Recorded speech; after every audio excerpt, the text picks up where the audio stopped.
Nursing home and long-term care facilities are next on the list to get the COVID-19 vaccine. Data from the Ohio Department of Health shows that these are some of the hardest hit spots in our communities because patients with vulnerable immune systems live in close quarters there.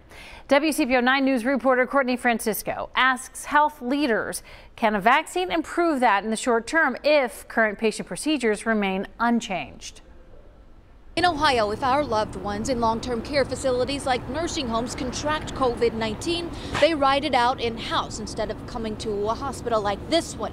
You wrote, we asked, could that policy be putting more lives at risk? Perhaps your impression of nursing homes or places with patients in close quarters is they are equipped to make patients comfortable, not treat major infectious diseases.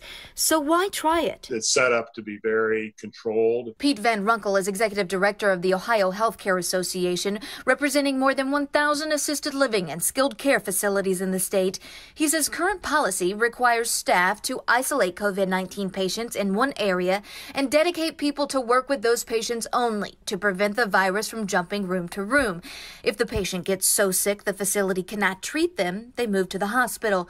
Still, these patients represent a high number of Ohio's COVID deaths. Hamilton County Health Commissioner Greg Kesterman says the procedure isn't the problem. Nursing homes are definitely a hard-hit community with regards to COVID-19 because they are serving elderly individuals, often with other health conditions, and COVID has just been very hard for that older demographic. Why not take them to a hospital setting to improve those odds? It's really an allocation of healthcare resources issue.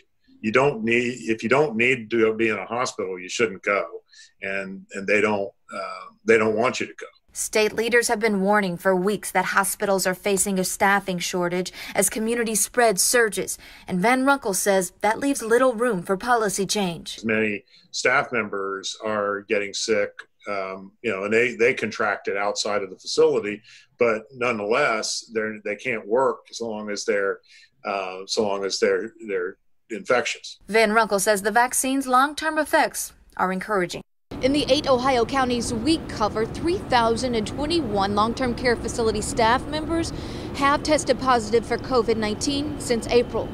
Reporting in Cincinnati, Courtney Francisco, WCPO 9 News.